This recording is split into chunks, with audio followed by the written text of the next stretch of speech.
Pourquoi es-tu ici dans ce froid glacial, Elena? Carlos Vidal parla sans réfléchir, la question lui échappant avant qu'il ne puisse en mesurer la portée. Il était bien trop tard pour que quelqu'un erre seul dans ce parc gelé.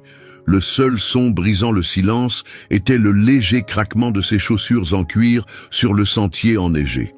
Il avait failli passer devant le banc, croyant que c'était simplement une autre personne sans abri, emmitouflée dans des couches de tissu usées pour lutter contre le froid. À New York, les sans-abri faisaient partie du quotidien et avec le temps, Carlos avait appris à détourner le regard. Ce n'était pas par cruauté, juste par habitude. Un mécanisme de défense, une manière de préserver la concentration rigoureuse qui l'avait mené au succès. Mais quelque chose chez cette personne l'avait arrêté. La façon dont son petit corps était recroquevillé, le vieux sac en toile serré contre elle, tout lui semblait étrangement familier. Il ralentit, un peu agacé contre lui-même, puis regarda à nouveau. Son cœur manqua un battement. Le lampadaire tout proche vacilla, projetant juste assez de lumière pour qu'il distingue son visage. Les boucles en désordre, la courbe douce de sa joue, sa poitrine se serra. « Elena » murmura-t-il. Elle ne réagit pas. Prudemment, il fit un pas de plus, incertain de ce que ses yeux voyaient. « Elena, qu'est-ce que… » Il s'agenouilla près d'elle. C'était bien elle, Elena Martinez. Aucun doute, elle avait été sa femme de ménage. Pendant 2 ans, elle avait évolué discrètement dans sa maison, presque invisible. 3 semaines plus tôt, il l'avait renvoyée pour un retard de 5 minutes. « Elena, c'est moi, Carlos », dit-il doucement, son souffle formant des nuages dans l'air glacé.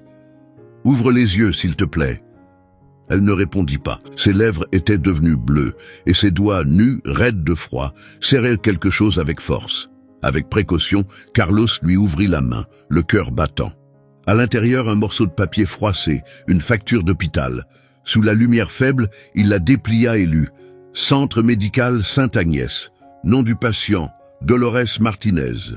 Montant dû, 1432 $. Date limite, 20 décembre. » À côté du papier, une petite liasse de billets. Quelques billets d'$1, quelques 5 $, pas plus de 80 $ en tout. Elle les tenait comme si c'était son dernier espoir. Carlos se figea. Un souvenir le frappa. Il y a 3 semaines, un matin froid. Il s'était agacé parce que son petit déjeuner n'était pas prêt, que ses papiers étaient en désordre.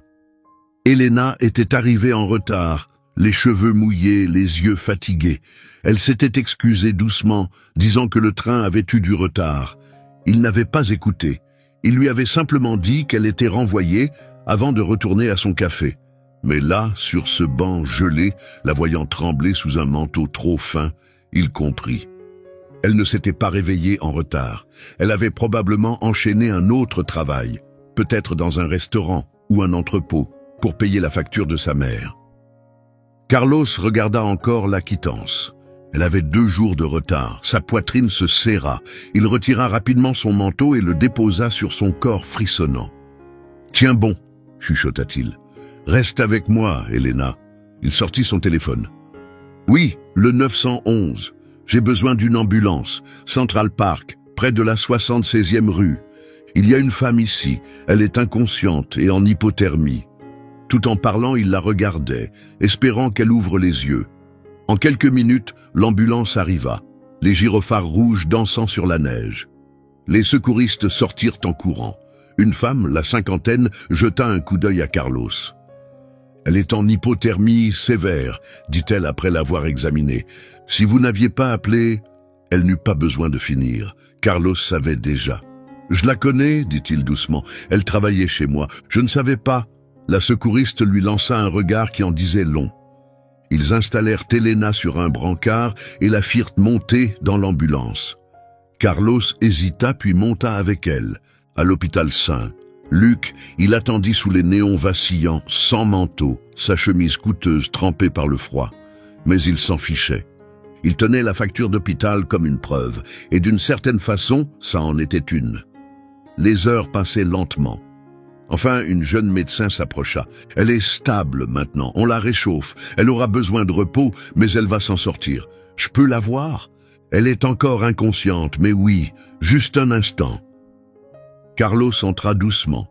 Elena reposait sans bouger, sa respiration régulière mais faible. Son visage, entouré de tubes et de rubans médicaux, semblait fragile et fatigué.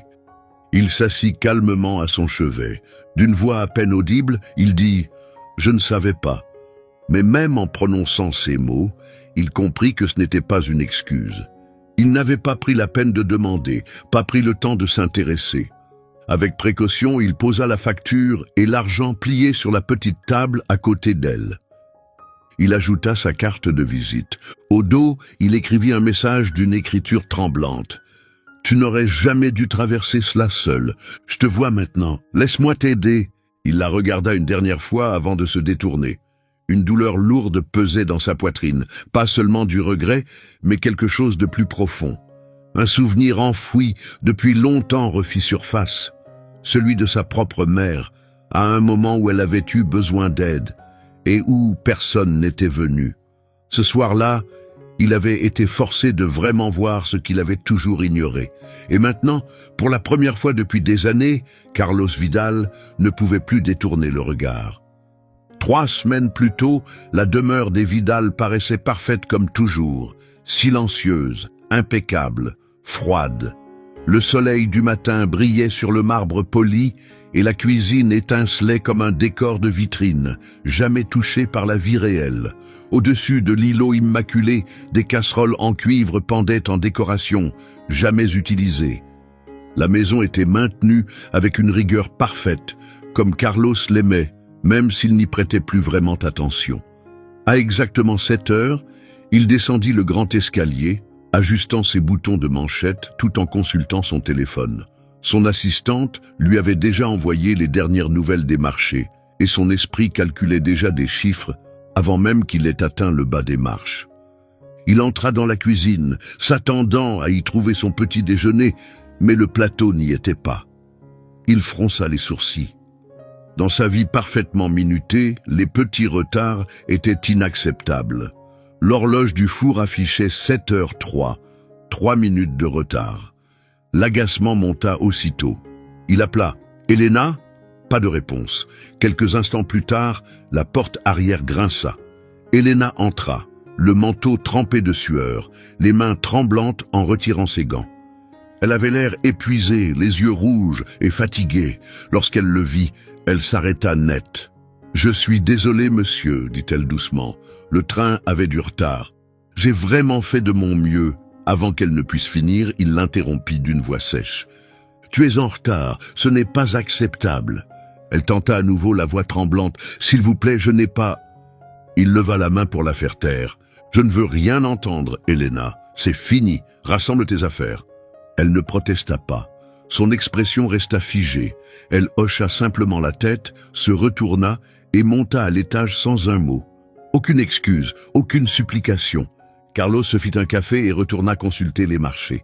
Le même après-midi, une nouvelle femme de ménage arriva.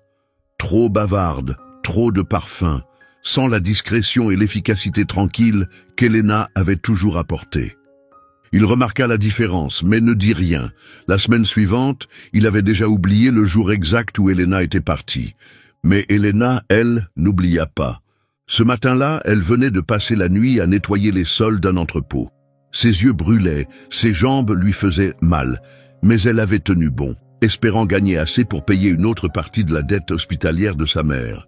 Elle avait raté son train de retour de 5 minutes, et cela avait suffi pour tout bouleverser. Sans emploi, elle n'avait plus nulle part où aller.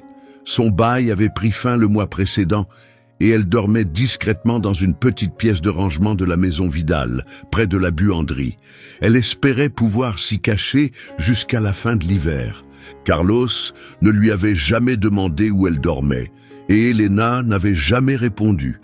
Il y avait entre eux un silence rempli de dignité. Après avoir été renvoyée sans lieu où se réfugier, elle chercha des foyers.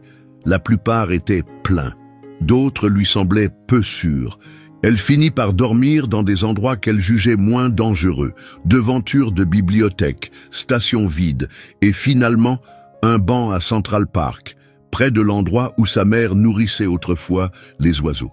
Cet endroit lui apportait un peu de réconfort, mais les nuits devenaient de plus en plus froides. et son manteau n'était pas assez chaud. La date limite de la facture hospitalière approchait. Pourtant, elle ne mendia jamais. Elle acceptait tout travail disponible.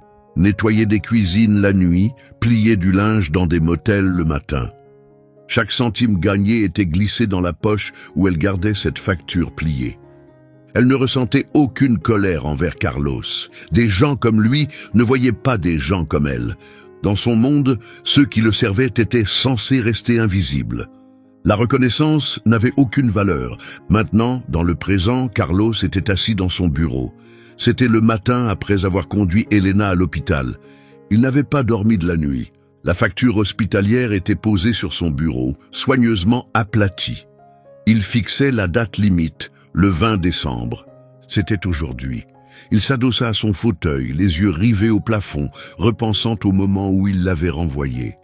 La façon dont elle avait baissé la tête et quitté la pièce en silence, sans demander quoi que ce soit. Jamais il ne s'était demandé où elle allait après son service. Jamais il n'avait cherché à comprendre comment une personne aussi fiable pouvait arriver en retard. Ses pensées revinrent au visage de sa mère. Elle avait été douce et forte, une infirmière dans le Queens. Après avoir perdu son mari, elle avait élevé Carlos seul, travaillant de longues heures, sautant des repas pour qu'il s'en sorte. Un hiver, le chauffage de l'immeuble était tombé en panne pendant une vague de froid. Elle était tombée malade, pneumonie, mais avait refusé de manquer le travail.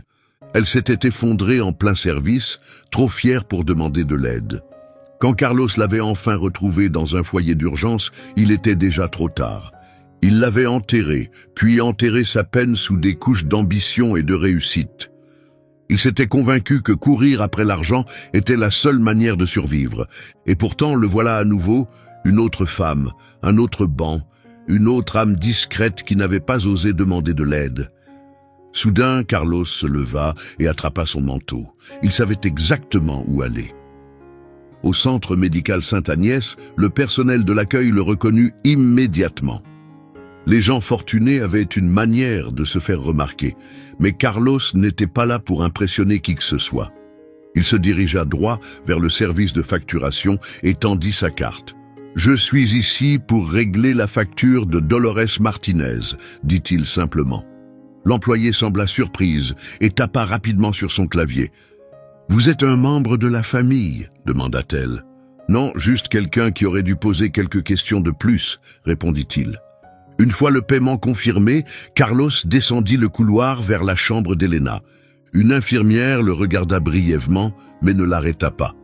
Il frappa doucement avant d'entrer. Elena était réveillée, calée contre des oreillers. Sa peau était encore pâle, mais plus glacée. Lorsqu'elle le vit, ses yeux s'écarquillèrent. « Monsieur Vidal ?» demanda-t-elle incertaine. Il hocha la tête. « Je suis venu plus tôt pendant que tu dormais. Je voulais juste savoir comment tu allais. » Elle ne répondit pas. Ses mains reposaient immobiles sur la couverture, les doigts recroquevillés comme si elle tenait quelque chose de précieux. « J'ai vu la facture, dit-il doucement. C'est réglé en totalité. » Ses lèvres s'entr'ouvrirent légèrement. « Pourquoi feriez-vous cela? Parce que j'aurais dû te demander pourquoi tu étais en retard. J'aurais dû remarquer que quelque chose n'allait pas. Mais je ne l'ai pas fait, c'est mon erreur. » Des larmes montèrent dans ses yeux, mais elle ne les laissa pas couler. « Je ne voulais pas de pitié, » murmura-t-elle. « Ce n'est pas de la pitié, » répondit Carlos doucement. « C'est une reconnaissance de ta force, de ta valeur, de ce que j'ai refusé de voir auparavant. » Il sortit une chemise de son manteau. « Ceci est une proposition. Je voudrais que tu reviennes. Pas comme femme de ménage, mais comme directrice du bien-être des employés. J'ai besoin de quelqu'un qui sait ce que ça fait d'être ignoré. » Elena le regarda longuement. La douleur sur son visage s'estompa peu à peu, laissant place à une légère lueur d'espoir. Carlos se retourna pour partir. « Aucune pression. Prends ton temps. Je suis là. » Dehors, la neige recommençait à tomber. Des flocons doux et silencieux recouvraient la ville d'un sentiment de renouveau. Elena ne parla pas beaucoup après le départ de Carlos. Les heures passèrent alors qu'elle restait assise calmement, la chemise toujours fermée sur la table. Elle ne l'avait pas encore ouverte. pas par indifférence, mais parce qu'une part d'elle-même n'arrivait pas à y croire pleinement. C'était trop soudain, trop inattendu, comme si tout pouvait disparaître dès qu'elle y croirait. La vie lui avait appris que les offres venaient souvent avec des conditions. Elle avait appris à se méfier. Elle regardait par la fenêtre de l'hôpital pendant que la neige floutait les lumières de la ville. Là dehors, des gens luttaient encore. Le monde continuait de tourner, et la plupart du temps, ils se fichaient de ceux qu'ils laissaient derrière. Une semaine plus tard, Elena sortit de l'hôpital. Elle était en bonne santé, mais sans abri. Les foyers étaient à nouveau pleins, et les chambres bon marché qu'elle pouvait se permettre sentaient l'humidité et la résignation. Elle se tenait devant un petit traiteur, les mains réchauffées autour d'un café à emporter. Lorsqu'une voiture noire élégante s'arrêta à côté d'elle, elle recula instinctivement. La portière s'ouvrit et Carlos en descendit, vêtu d'un manteau simple et d'une écharpe. « Elena, dit-il, sa voix plus douce cette fois, presque hésitante. Je sais que tu n'as pas encore répondu à ma proposition. Ce n'est pas grave, mais je ne suis pas venu parler travail. » Elle le regarda avec prudence. « Je suis venu te ramener chez toi. » Elle ne répondit pas. « Tu n'as pas besoin d'accepter le poste ni rien, ajouta-t-il rapidement. Mais tu ne dormiras plus dans la rue. Ce n'est pas une suggestion. Je ne referai pas la même erreur. » Le vent souffla entre eux alors qu'ils restaient silencieux. Après un instant, Elena acquiesça lentement. Elle monta dans la voiture. Le trajet fut calme. L'air sentait le cuir et le bois. Elle tendit les doigts vers le chauffage, sentant la chaleur lui pénétrer la peau. Lorsqu'ils arrivèrent à la maison Vidal, Elena hésita en descendant. Elle était exactement comme dans son souvenir, grande, impressionnante et toujours étrangement vide. Carlos ouvrit la porte et s'écarta pour la laisser entrer. La chaleur à l'intérieur l'enveloppa doucement, comme un sentiment ancien auquel elle ne savait pas si elle pouvait faire confiance. Elle pensait qu'il l'emmènerait à l'arrière, peut-être dans une chambre du personnel ou un coin discret à l'étage. Au lieu de cela, il désigna la véranda juste après le couloir principal. « C'est pour toi, tu peux y rester aussi longtemps que tu veux. » Sans condition. Elena cligna des yeux, incertaine d'avoir bien entendu. La pièce baignait dans une lumière dorée malgré la saison. Un feu crépitait doucement dans un coin. Un vrai lit avait été installé, pas un lit de camp, ni une couverture pliée. Un véritable lit avec une couette, une table de chevet et même un petit vase de lavande séché. « C'était la pièce préférée de ma mère, » dit Carlos d'une voix basse. Elle disait que la lumière du matin faisait tout sembler possible. Elena entra lentement, hésitante. Cette nuit-là, elle resta éveillée, écoutant la maison respirer, les soupirs doux des vieilles canalisations, le craquement discret des planchers en bois. Mais cette fois, ces sons ne ressemblaient plus à des rappels de servitude. Cette fois, elle ne se sentait plus comme une intruse. Pourtant, le sommeil ne vint pas. Ce fut la mémoire. 3 semaines plus tôt à peine, elle dormait sous l'escalier, blottie dans le placard de rangement près de la buanderie. L'espace était étroit et froid, mais elle le gardait propre.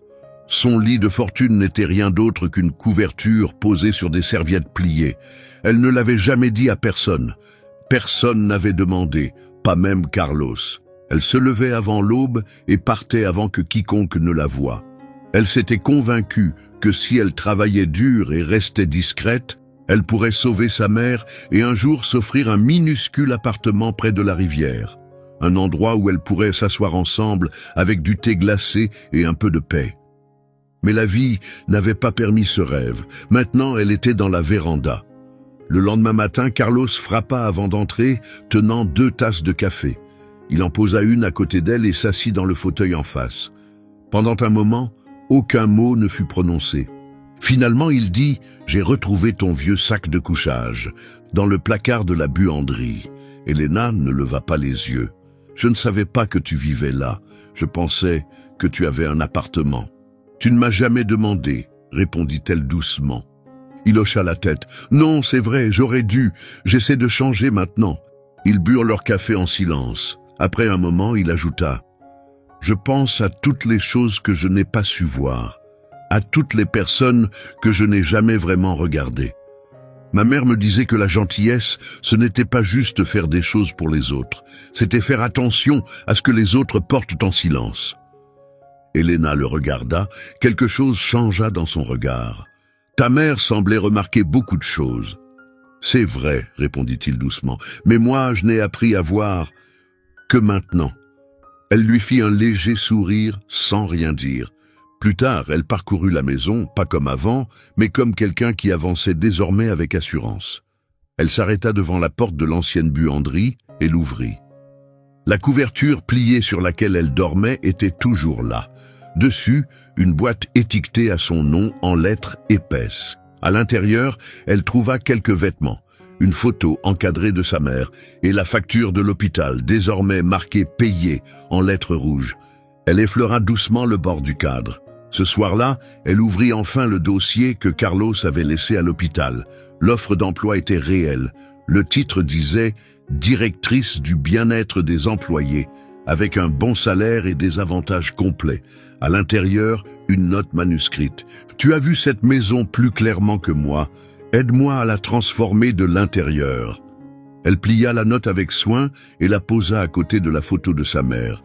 Puis elle s'assit tranquillement, laissant le poids de l'instant s'installer. Quand Carlos passa plus tard cette nuit-là, il vit que la lumière de la véranda était encore allumée. Il frappa doucement. « Je ne veux pas te mettre la pression, » dit-il depuis le seuil. « Mais je me demande, à quoi tu penses ?» Elle leva les yeux vers lui et le regarda dans les yeux. « Je me dis que certaines maisons méritent d'être rouvertes, mais seulement si on arrête de faire semblant qu'elles ont toujours été parfaites. » Il hocha lentement la tête. « Je peux vivre avec ça, » dit-il. Et pour la première fois, sa voix portait quelque chose de stable. Pas du regret, mais une promesse silencieuse. Lundi matin, Elena se tenait devant l'entrée principale de Vidal Entreprises. Le grand immeuble de verre brillait sous le soleil d'hiver, ses fenêtres reflétant un monde en mouvement rapide. Elle hésita, ses doigts serrant la sangle de son sac en cuir simple. Des gens en costume passaient sans la regarder, certains au téléphone, d'autres pressés, les yeux fixés devant eux. Elle avait l'habitude d'être invisible, mais aujourd'hui, elle n'était pas là pour laver le sol. Elle franchit les portes tournantes, se tenant droite malgré ses nerfs. À l'accueil, une jeune femme leva les yeux et demanda son nom d'un ton sec. Quand Elena répondit, les yeux de la réceptionniste s'écarquillèrent avant d'indiquer l'ascenseur exécutif. « L'ascenseur vous attend. Monsieur Vidal m'a demandé de vous faire monter directement, » dit la réceptionniste. Le trajet dura quelques secondes, mais pour Elena, il sembla plus long. Lorsque les portes s'ouvrirent à l'étage supérieur, un long couloir s'étendait devant elle. Des photos encadrées couvraient les murs. Des hommes en costume, se serrant la main, coupant des rubans, posant fièrement devant des graphiques montrant l'ascension constante de l'entreprise. Au fond du couloir, Carlos l'attendait. « Bonjour », dit-il avec un sourire un peu nerveux. Il n'était pas habillé comme d'habitude. Pas de veste, pas de cravate, juste une chemise avec les manches retroussées. Il ressemblait à un homme qui voulait être sincère, pas distant. « Bonjour », répondit Elena. « J'ai prévu ton bureau à 2 portes du mien, » expliqua-t-il, alors qu'il passait devant une salle de réunion vitrée et élégante. « Ce n'est qu'un point de départ. Tu peux en faire ce que tu veux. » Elena ne dit rien, mais le silence entre eux n'était pas gênant. Il était juste chargé de tout ce qui restait encore à dire. Son bureau était simple selon les standards des cadres, mais baigné de lumière. Il y avait un bureau propre, un ordinateur, un carnet avec un stylo et un vase de lavande près de la fenêtre, comme celui de sa véranda. Les fenêtres donnaient sur la rivière. Carlos désigna un dossier sur le bureau. À l'intérieur, il y a quelques données de base sur le bien-être, assurance, congé, arrêt maladie. Mais c'est tout. On n'a jamais été plus loin. Elle le regarda. « Et qu'est-ce que tu attends exactement de moi ?» Il hésita. « Je suppose une nouvelle façon de voir les choses, plus d'empathie, un meilleur environnement. »« Tu veux que je répare l'âme du lieu ?» dit-elle avec une pointe de sarcasme. « Peut-être que tu peux nous aider à la découvrir, » répondit-il. Elena effleura le dossier sans l'ouvrir. « Il faudra que je parle à tout le monde, pas seulement aux responsables. Bien sûr. Il me faut les noms du personnel d'entretien et de nettoyage. Ils sont déjà imprimés pour toi. » Elle regarda autour d'elle une fois de plus. La vue était impressionnante, mais les panoramas urbains ne la touchaient pas. Ce qui comptait pour elle, c'étaient les gens. Comme Maria, l'agent d'entretien qui partageait sa nourriture même quand elle en avait peu, et Eduardo qui nettoyait les sols en souffrant tout en fredonnant doucement. Elle se leva. « Je commence aujourd'hui. » Carlos acquiesça. « Si jamais je gêne, dis-le-moi. Je ne suis pas là pour contrôler ce que tu fais, je veux apprendre. » Elle le regarda un instant. « Parfait, parce que je n'ai pas l'intention d'y aller en douceur. » « Je ne te le demanderai pas. » À midi, Elena avait déjà visité 3 services. Elle évita les RH et se dirigea directement vers l'équipe de nettoyage. Les étages inférieurs n'avaient pas changé. Elle reconnaissait encore l'odeur des produits, le bruit des seaux et le rythme constant d'un travail souvent ignoré. Quelques personnes la regardèrent bizarrement. Elle était trop bien habillée pour être là maintenant.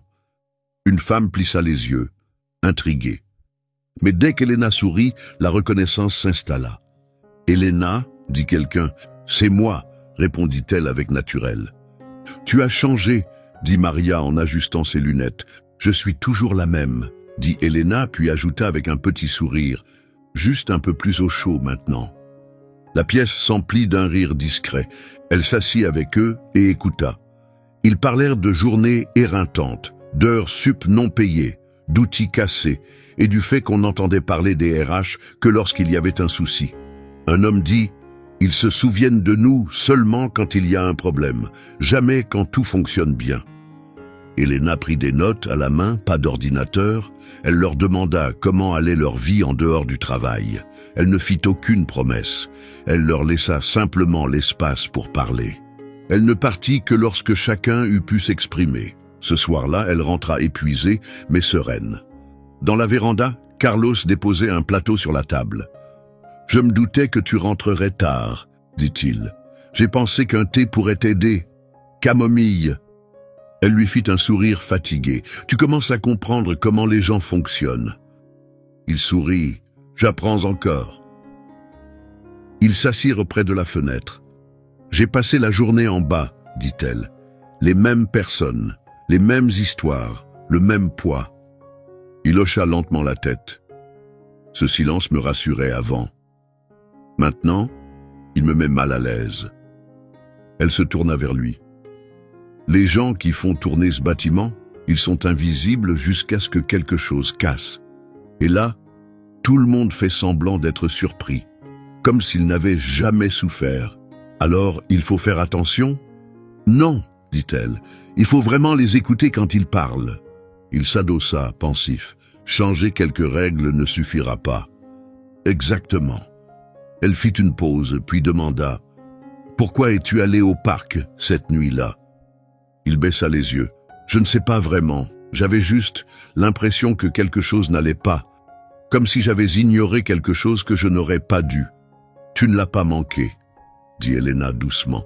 Tu as choisi de ne pas le voir pendant longtemps. » Carlos détourna le regard, la culpabilité lourde dans la poitrine. « Je sais. » Sa voix s'adoucit. « Mais cette nuit-là, dans le parc, tu m'as vu, ça compte. » Ils burent leur thé en silence pendant que la neige recommençait à tomber doucement, recouvrant la ville d'un calme apaisant. À l'intérieur, quelque chose de fragile et nouveau prenait forme. Ni pitié, ni charité, mais un lien fondé sur un but commun. Une responsabilité partagée et le courage d'affronter ce qu'on avait trop longtemps ignoré. Pour la première fois depuis des années, la maison des Vidal ne semblait plus si vide. Et le dernier étage de l'entreprise non plus. Elena avait commencé à parler, et quelqu'un l'écoutait enfin. À la fin de sa 2e semaine en tant que directrice du bien-être des employés, Elena avait découvert bien plus que ce que Carlos avait imaginé, probablement plus qu'il ne voulait savoir. Mais elle ne l'avait pas appris dans des rapports ou des réunions officielles. Elle l'avait découvert à travers des conversations discrètes dans des placards d'entretien, des confidences échangées dans l'ascenseur et des déjeuners partagés dans les salles de pause autour de snacks emballés et de nouilles instantanées. Sous la surface lisse de Vidal Entreprises, ses indicateurs parfaits, ses rapports financiers flatteurs et ses campagnes de communication impeccables, quelque chose était cassé. Les employés étaient surmenés, effrayés et ignorés. Il y avait des blessures non déclarées, des heures supplémentaires non payées, des managers autoritaires et des employés classés comme à temps partiel sur papier pour éviter de leur offrir une couverture santé alors qu'ils travaillaient à plein temps. Un vendredi, Elena s'assit en face de Carlos et posa un dossier sur son bureau. Il y a un agent d'entretien, Héctor, 9 ans ici. Son emploi du temps est de 42 heures par semaine, mais son contrat indique toujours 35. Carlos fronça les sourcils. Donc il n'a pas droit aux avantages ? Son responsable lui a dit de pointer plus tôt, puis de finir son service hors enregistrement. Il lui a dit que c'est comme ça que ça fonctionne. Carlos soupira et se frotta le front. Mon Dieu. J'ai aussi parlé à Daniela de la maintenance. Elle n'a pas pris un seul jour de maladie cette année. Elle a peur d'être remplacée par quelqu'un de plus jeune. Ses mains sont si enflées qu'elle peut à peine tenir ses outils, mais elle ne dit rien. Il resta silencieux un long moment. Finalement, il parla. « Ce n'est pas l'entreprise que je voulais créer. »« Non, » dit Elena, « mais c'est celle que tu as héritée, et tu l'as laissée faire, pendant un temps. » Carlos hocha lentement la tête. « De quoi as-tu besoin ?»« D'abord, du soutien. Si je commence à changer les choses, j'ai besoin que tu me soutiennes pleinement, publiquement. » C'est fait. Ensuite, accès aux audits internes et aux dossiers RH. Tous. Tu les auras. Elle rassembla ses affaires. Enfin, laisse-moi faire à ma manière. Il sourit faiblement. C'était toujours prévu. Cet après-midi-là, Elena organisa sa première session d'écoute. Pas dans la salle du conseil, mais à la cafétéria du personnel. Personne ne portait de costume. Personne n'avait de titre. Elle se tint devant le groupe avec seulement un stylo, un carnet et un message simple. « Dites ce que vous avez sur le cœur. Personne ici ne sera puni pour avoir dit la vérité. Ce qui sera dit aujourd'hui sera entendu. » Au début, la pièce resta silencieuse. Puis vinrent les murmures. Puis la vérité. Un employé du courrier raconta qu'on lui avait crié dessus devant des clients. Un cuisinier décrivit un congélateur cassé qui fuyait depuis plus d'1 mois avant qu'on ne le répare. Et la personne qui l'avait réparé n'était même pas sur la fiche de paie. Un jardinier avoua qu'il apportait ses propres gants parce que ceux de l'entreprise étaient moisis. À la fin, Elena avait rempli 10 pages de notes. Son cœur était lourd, mais son objectif clair. Ce soir-là, Carlos passa par son bureau. Elle était encore à son bureau, relisant ses notes. « Tu travailles tard, » dit-il doucement. « Toi aussi, » répondit-elle sans lever les yeux. Il s'assit en face d'elle. « Brian des RH a appelé. Il a dit que tu avais fait des recommandations fortes. J'ai dit qu'on devait retirer 2 superviseurs d'étage et revoir tout le système de supervision. Un taux de roulement élevé n'est pas juste normal. C'est un symptôme. Les gens partent parce qu'ils se sentent ignorés, ou pire, maltraités. Et l'argent, je lui ai dit de couper dans les voyages exécutifs. Plus de retraite de luxe pour ceux qui ne connaissent même pas le prénom du personnel d'entretien. » Carlos esquissa un sourire sec. « Ça ne va pas plaire. »« Vous perdrez un peu de confort, dit-elle, mais vous pourriez gagner une vraie confiance. » Il hocha la tête. « Continue. » Un silence s'installa. « Tu sais pourquoi les gens comme moi ne parlent pas plus tôt ?» demanda Elena doucement. « La peur, devina-t-il. En partie, mais surtout, c'est qu'on sait que quand on parle, personne n'écoute. Ou alors ils prétendent écouter, mais rien ne change. C'est pire. » Elle le regarda droit dans les yeux. « Tu dis que tu veux aider.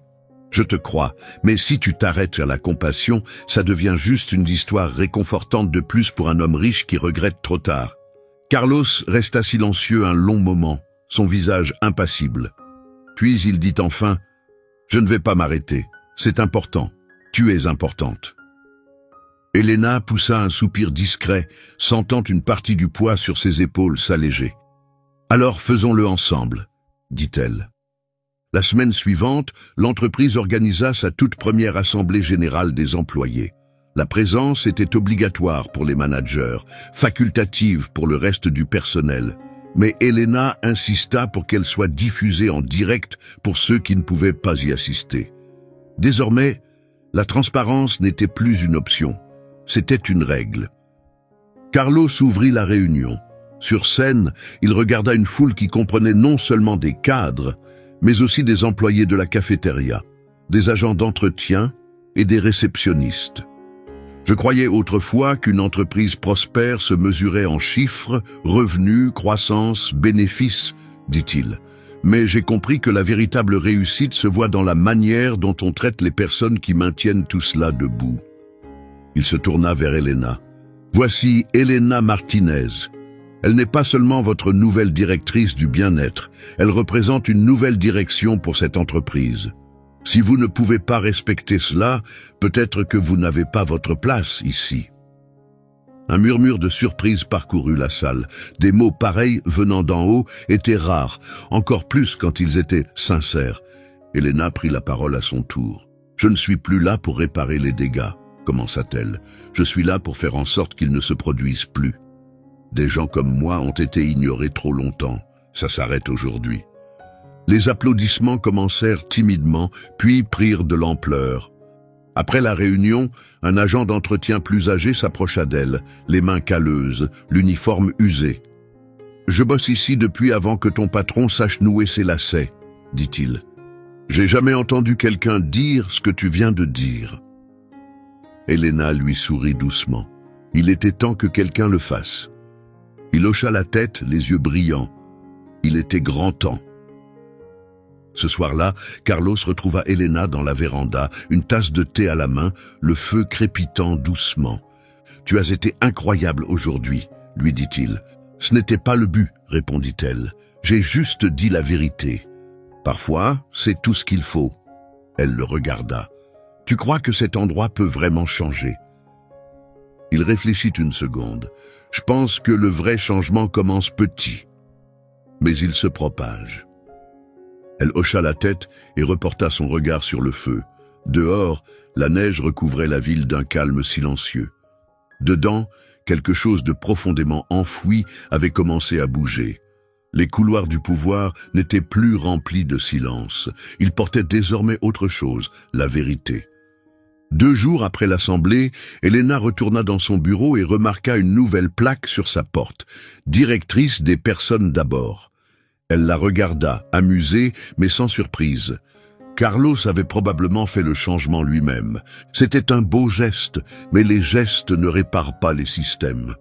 Sa boîte mail débordait. Beaucoup de messages venaient de jeunes employés, la remerciant simplement. D'autres étaient plus prudents. Des superviseurs incertains de la marche à suivre, brandissant des manuels de procédure comme des boucliers. Mais un message attira son attention. Aucun objet, aucune signature, juste 3 mots. « Il te surveille ». Elena le lut 2 fois, fronça les sourcils, puis le supprima. Probablement un employé amer contrarié par les changements. Elle avait déjà affronté pire. Elle n'en parla pas à Carlos. Ce matin-là, elle planifia des visites dans 3 départements. Informatique, service client et sécurité. Chacun avait soulevé des signaux d'alarme dans son audit. Pour Elena, les abus ne se cachaient pas toujours dans l'ombre. Parfois, ils étaient assis derrière un bureau, en costume impeccable. Dans l'aile informatique, elle rencontra Sergio, un jeune ingénieur. « Ils appellent ça de l'optimisation », dit-il avec amertume. En réalité, ils prennent notre travail et y apposent leur nom. Une autre femme ajouta « J'ai formé 3 personnes qui ont été promues pendant que je restais à mon poste. On m'a dit que j'étais trop discrète pour diriger. Je croyais que seuls les résultats comptaient. » Elena nota chaque mot à la main. Dans le service client, une femme éclata en sanglots lorsqu'Elena lui demanda comment elle gérait sa charge de travail. « Ils m'appellent le samedi sans prévenir, » dit-elle. « Si je refuse, ils me réduisent les heures la semaine suivante. Les RH ne font rien. Il retire juste ton nom de la liste quand il est temps d'augmenter les salaires. Quand Elena arriva au bureau de la sécurité, elle n'était plus surprise de ressentir de la tension. Le chef du service, Mason Lorenzo, l'accueillit avec une politesse glaciale. « Ici, tout est sous contrôle, » dit-il les bras croisés. « Je ne sais pas trop ce que vous espérez découvrir. »« Je ne cherche rien, » répondit Elena calmement. « Je suis là pour écouter. » Il ne lui proposa pas de s'asseoir. Malgré cela, elle prit le temps de parler aux agents de tous les postes, surtout ceux de nuit, ceux affectés aux zones isolées. Une agente, Louisa, hésita, jetant des regards autour d'elle avant d'attirer Elena à l'écart. « Je ne veux pas d'ennui, » chuchota-t-elle, « mais il y a quelque chose d'étrange. » Elena se pencha. « Vas-y. » Il y a une pièce, sous-sol inférieur, niveau 3. Elle n'est pas sur les plans. On nous dit de ne pas y aller, mais j'ai vu des gens y entrer tard le soir. « Des cadres !» souffla Louisa, « pas les agents d'entretien, pas l'informatique, des gens en costume. »« Quel genre de gens ?» demanda Elena, la voix calme mais alerte. « Je ne sais pas. Mais une fois, j'ai vu M. Lorenzo y aller. Il portait une mallette. Quand il est ressorti, elle n'était plus là. » Le cœur d'Elena s'accéléra. Elle hocha la tête. « Merci. C'est important. » Ce soir-là, bien après que les bureaux se soient vidés, le seul bruit venant des aspirateurs lointains et du bourdonnement des lumières, Elena resta. Elle consulta les plans internes du bâtiment. Ses doigts parcouraient les étages jusqu'à ce qu'elle trouve ce qu'elle cherchait, ou plutôt ce qui manquait. Aucune indication pour le sous-sol niveau 3, aucune caméra, aucun enregistrement d'accès. Elle prit son téléphone. « Carlos, j'ai besoin que tu viennes, seul. » À son crédit, il n'hésita pas. Moins d'une heure plus tard, il la rejoignit au bureau, le visage tendu. « Que se passe-t-il ? » « Il y a un niveau souterrain. Sans badge, sans caméra. La sécurité l'évite, et personne ne semble savoir pourquoi. » Carlos se figea. « Cette section a été ajoutée pendant une rénovation il y a 10 ans. Je pensais que c'était pour du stockage. Lorenzo en avait la charge. » Elena leva la main. « Je ne suis pas là pour des suppositions. Je veux la vérité. » Carlos acquiesça. « Alors allons-y. » Ils prirent l'ascenseur de service jusqu'au niveau le plus bas, puis descendirent un escalier froid et étroit. L'air devint plus coupant, métallique, les lumières plus rares. Au bout du couloir se trouvait une porte en acier. Pas d'indication, pas de serrure électronique, juste un lourd verrou mécanique.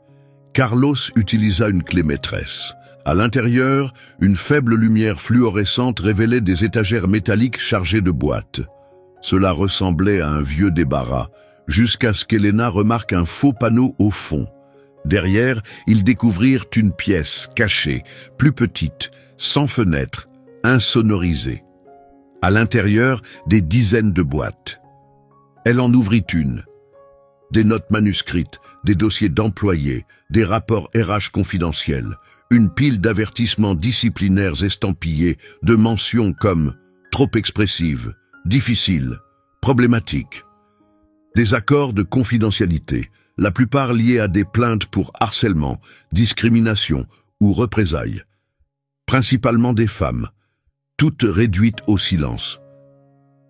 Elena fixa les documents, la gorge serrée. « Ce n'est pas de l'ignorance, » dit-elle. « C'est volontaire. » Carlos ne dit rien. Son visage était devenu livide. Le silence en disait long.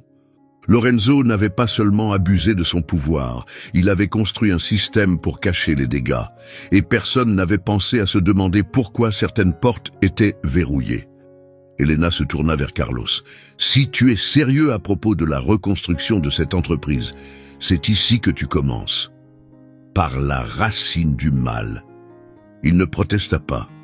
Ce soir-là, Carlos fit appel à l'équipe juridique. Lorenzo fut suspendu immédiatement. Un audit externe fut lancé, mais Elena alla plus loin. Elle fouilla les noms dans ses dossiers, un par un, elle les contacta. Elle ne proposait pas de déclarations officielles, elle présentait des excuses, certaines raccrochèrent, d'autres écoutèrent dans silence. Quelques-unes s'effondrèrent. Une femme dit « Je pensais que c'était peut-être ma faute, que je l'avais inventé dans ma tête. » « Ce n'était pas le cas, répondit Elena. Tu ne méritais rien de tout ça. » Une semaine plus tard, Vidal Enterprises publia une déclaration officielle. Rien de lissé, aucune langue juridique pour se protéger. Elle reconnaissait l'échec, elle était signée par Carlos et Elena. Certains saluèrent la transparence, d'autres remirent en question leurs intentions. Au sein de l'entreprise, quelque chose changea. Les gens marchaient avec un peu plus d'assurance. Les frustrations murmurées devenaient plus audibles. Elena était devenue un symbole, respectée, parfois redoutée. Le personnel la surnommait le miroir. Parce que lorsqu'elle entrait dans une pièce, les gens se voyaient tels qu'ils étaient, qu'ils le veuillent ou non. Un soir, alors qu'elle passait devant le couloir du sous-sol désormais bien éclairé, elle croisa Louis, l'agent de sécurité. « Vous avez secoué le bâtiment, madame, dit-il avec un sourire. « Parfois, il faut le faire, répondit-elle. Si les fissures restent silencieuses, elles s'élargissent. » Il acquiesça. À l'étage, Carlos l'attendait près de l'ascenseur. « Merci, dit-il, d'avoir vu ce que je n'ai pas vu. »« Je n'ai pas juste vu, répondit Elena. Je me souvenais. » Il la regarda, intrigué. « Je sais ce que c'est que de vivre dans l'ombre. D'attendre qu'une porte s'ouvre et qu'elle ne s'ouvre jamais. » Elle n'attendait plus désormais. Elle construisait des portes. Elle les tenait ouvertes. Pas parce que le changement vient du pouvoir, mais parce que la vérité commence là où les fissures apparaissent.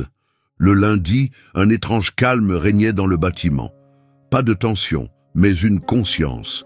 Les fondations de Vidal Enterprises avaient changé. Non pas ses murs, mais le rythme à l'intérieur.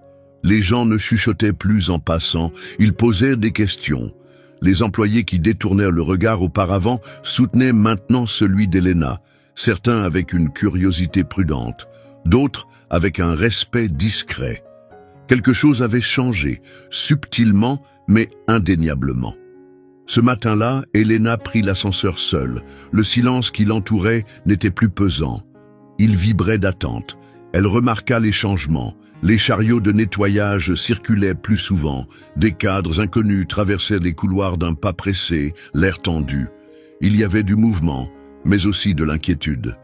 À 10h15, son téléphone sonna. C'était le responsable de l'audit. « On rencontre des obstacles », dit-il. Certains services refusent l'accès aux anciens dossiers. Des journaux ont disparu. Quels services ? Finance, juridique et curieusement, marketing. Elena fronça les sourcils. Qu'est-ce que le marketing cherche à cacher ? Peut-être des stratégies internes, des notes sur les lanceurs d'alerte ou la gestion d'images. Mais c'est plus que ça. Certains fichiers cryptés sont inaccessibles. Hier, quelqu'un a tenté d'effacer des historiques d'activité. Lorenzo encore ? On ne sait pas encore. Il avait les accès, mais il n'était pas le seul. Ça ne ressemble pas à l'œuvre d'un seul homme. Elena n'hésita pas. Elle alla directement au bureau de Carlos. Il leva les yeux à son entrée. « Je sais, dit-il, je viens d'apprendre. Quelqu'un essaie de couvrir ses traces, dit-elle, ou de gagner du temps pour retourner l'histoire. » Elle marqua une pause. « Il y a autre chose. J'ai reçu un autre mail anonyme ce matin, aucun objet, une seule phrase. Tous les fantômes ne sont pas enterrés. » Le front de Carlos se plissa. Une menace ? Difficile à dire. Peut-être un avertissement, peut-être une conscience coupable. Il se leva et regarda la ville. « Jusqu'où veux-tu aller ?»« Jusqu'au bout. » Il hocha la tête. « Alors, on tient notre position. » Ils convoquèrent une réunion d'urgence. Le conseil d'administration se réunit, visiblement mal à l'aise, dans la grande salle de conférence. Elena était assise à côté de Carlos, en tête de table. « Ne perdons pas de temps à faire semblant que c'est une question de chiffres, dit-elle. On sait tous pourquoi on est là. » Le directeur financier, un homme mince, aux lunettes cerclées de métal, se racla la gorge. Madame Martinez, avec tout le respect, vos actions causent des perturbations. 2 responsables ont démissionné. Les processus sont instables. Vous êtes en train de dire que dénoncer les abus nuit aux résultats financiers? Demanda-t-elle sans détour. Il hésita. Je dis qu'il faut avancer prudemment. Il faut avancer de façon approfondie, répondit Elena. Ces démissions, elles sont arrivées parce que, pour une fois, les gens ont été tenus responsables. Un autre administrateur, plus âgé et calme, se pencha légèrement. Les investisseurs sont inquiets. Ils se demandent si ce nouveau ton correspond à notre identité. Carlos prit la parole. Si l'honnêteté et la responsabilité ne correspondent pas à notre identité, alors notre marque n'a jamais été sincère. Elena enchaîna. Vous avez eu des décennies de silence maquillé en stabilité. Je ne suis pas là pour préserver un confort. Je suis là pour reconstruire, avec la vérité, même si ça fait mal. À la fin, la salle était divisée. Certains acquiesçaient discrètement, d'autres la foudroyèrent du regard. Mais quand le vote fut lancé, le Conseil approuva la poursuite de l'enquête interne et autorisa officiellement un soutien total au travail d'Elena. Du moins officiellement.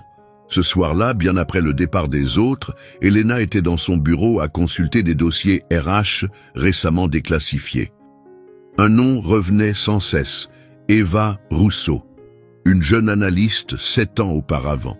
Excellentes évaluations, aucun incident signalé, mais son dossier mentionnait simplement son départ d'un mot, démission. Elena vérifia la chronologie. Eva avait déposé une plainte 3 semaines avant de partir. La plainte avait été rejetée. Preuves insuffisantes. Mais les métadonnées du dossier montraient des commentaires internes sur Lorenzo et la mention d'un accord à l'amiable. Le cœur d'Elena s'accéléra. Elle fit des recherches en ligne, profils, archives professionnelles, tout ce qu'elle pouvait. Finalement, elle la retrouva. Eva travaillait dans un petit cabinet comptable au Vermont. Elena la contacta. À sa grande surprise, Eva répondit. Le lendemain, elles se connectèrent en visioconférence. « Je ne pensais pas que quelqu'un se souvenait encore de moi, » dit Eva doucement. « J'ai retrouvé ton dossier, » répondit Elena. « Il n'a pas été oublié. Il a été enterré. » Eva poussa un long soupir. « Ils m'ont payé. Pas beaucoup, juste assez pour que tout disparaisse. » « Tu as signé un accord de confidentialité? » « Oui. »« Tu l'as encore? » ?»« Oui. »« Tu serais prête à parler? » Eva resta silencieuse, puis esquissa un léger sourire triste. « J'ai déjà enfreint l'accord en prenant cet appel. »« Je te protégerai, » dit Elena avec douceur. « Tu as ma parole. » La voix d'Eva se brisa. « C'est la première fois que quelqu'un me dit ça, et le pense vraiment. » « J'ai attendu des années qu'on me dise ça, » dit Eva, la voix tremblante. Ce même après-midi, Elena et Carlos organisèrent une conférence de presse. Pas pour célébrer, mais pour rendre des comptes. Ils invitèrent les employés actuels, d'anciens salariés, des journalistes et des représentants locaux. La salle était comble, les caméras clignotaient, les regards braqués sur eux. Carlos prit la parole en premier. « Cette entreprise, commença-t-il, sous ma direction, a laissé tomber des gens qui nous ont donné leur temps, leur confiance, leur énergie, et en retour, on leur a donné le silence. Ça s'arrête maintenant. » Puis Elena monta sur l'estrade. Il ne s'agit pas d'un seul dirigeant ou d'un département en particulier. C'est toute une culture qui a appris à dissimuler ce qu'elle ne voulait pas voir. J'étais invisible ici. Je passais dans ces couloirs comme un fantôme. Elle croisa le regard du public et des caméras. Mais aujourd'hui, je ne suis pas une exception. Je suis un rappel. On vous entend, on vous voit, et on ne reviendra pas en arrière. Les applaudissements qui suivirent n'étaient pas bruyants, mais profonds, mesurés, sincères. Ce soir-là, Elena était assise en silence dans la véranda, un mug chaud entre les mains, regardant le givre se former sur les bords de la fenêtre. Carlos entra avec 2 enveloppes. « Qu'est-ce que c'est ?» demanda-t-elle. « L'une vient du service juridique, répondit-il. Les politiques de transparence sont finalisées. Elles entrent en vigueur lundi. Et l'autre? Il la lui tendit. C'était une lettre, manuscrite, non signée. J'étais l'une d'eux. Tu ne connais pas mon nom, mais grâce à toi, je peux enfin respirer. Continue. S'il te plaît, ne t'arrête pas maintenant. Helena replia lentement la lettre. Ses yeux brillèrent. « Je ne m'arrêterai pas, murmura-t-elle. Je ne peux pas. Certains fantômes ne hantent pas. Ils attendent qu'on les appelle par leur nom. » Et maintenant, enfin, il parlait, alors que l'hiver serrait son emprise sur la ville, gelant les vitres, glaçant les trottoirs. L'atmosphère chez Vidal Enterprises recommença à changer. Pas à cause de la saison, mais à cause de la tension qui montait dans les étages supérieurs. Helena le remarqua d'abord dans les petits détails. Les conversations s'interrompaient à son arrivée. Les hochements de tête polis des cadres devenaient des regards furtifs ou des sourires forcés. La salle du conseil était devenue plus froide, non pas par la température, mais par l'ambiance. Elle le savait, tout changement provoque une réaction. Pourtant, elle continua d'avancer. Elle arrivait tôt, chaque matin, avant que le bâtiment ne s'anime.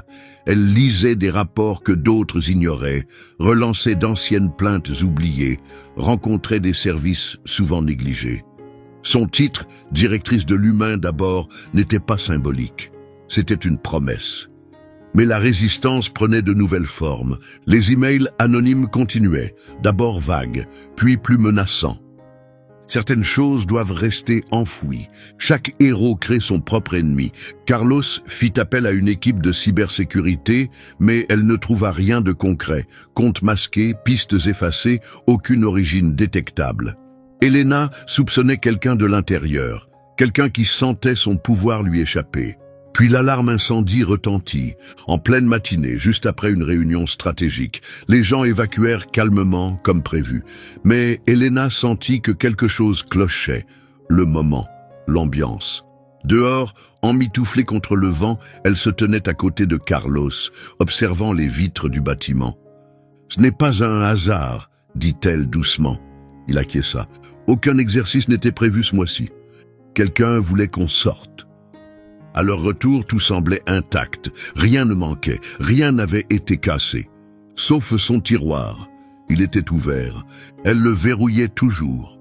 À l'intérieur, ses dossiers avaient été déplacés. Entretiens, notes, témoignages. Rien n'avait été volé, juste réorganisé. Un message. Ce soir-là, Helena appela Eva. « Ils ont peur, dit-elle. »« Tant mieux, répondit Eva. Ça veut dire qu'ils savent que leur temps est compté. » « Ne recule pas. »« Je ne reculerai pas, dit Helena, mais j'ai besoin de renfort. »« Tu l'auras. » J'ai parlé à 3 autres. Ils sont prêts. Organise quelque chose. Hors des murs. On viendra. Helena réserva une salle discrète dans un restaurant calme pour le vendredi soir. Une pièce à l'arrière. Lumière tamisée, musique douce, intimité. À la fin de la semaine, plus d'une douzaine d'anciens employés avaient confirmé leur présence. Ce soir-là, tandis que les verres d'eau s'entrechoquaient et que les manteaux étaient posés sur les dossiers de chaises, un sentiment fragile remplit l'espace. Le courage. Helena se tint devant eux, non pas en supérieure, ni en représentante officielle, mais comme quelqu'un qui avait vécu la même histoire. « Je ne vous demanderai pas de revivre quelque chose de douloureux, sauf si vous le décidez. » dit-elle calmement. « Ce n'est pas un interrogatoire, c'est une invitation à être entendue. »« Mais j'ai besoin de votre vérité, » dit Helena doucement, en balayant la pièce du regard. « Cette entreprise ne peut pas guérir si on ne comprend pas l'ampleur des dégâts. » Et peu à peu, les voix commencèrent à s'élever.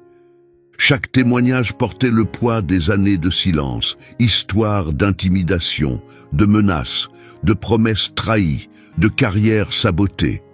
Le nom de Lorenzo revint, mais il n'était pas seul. D'autres noms apparurent, que l'enquête initiale d'Helena n'avait pas révélés.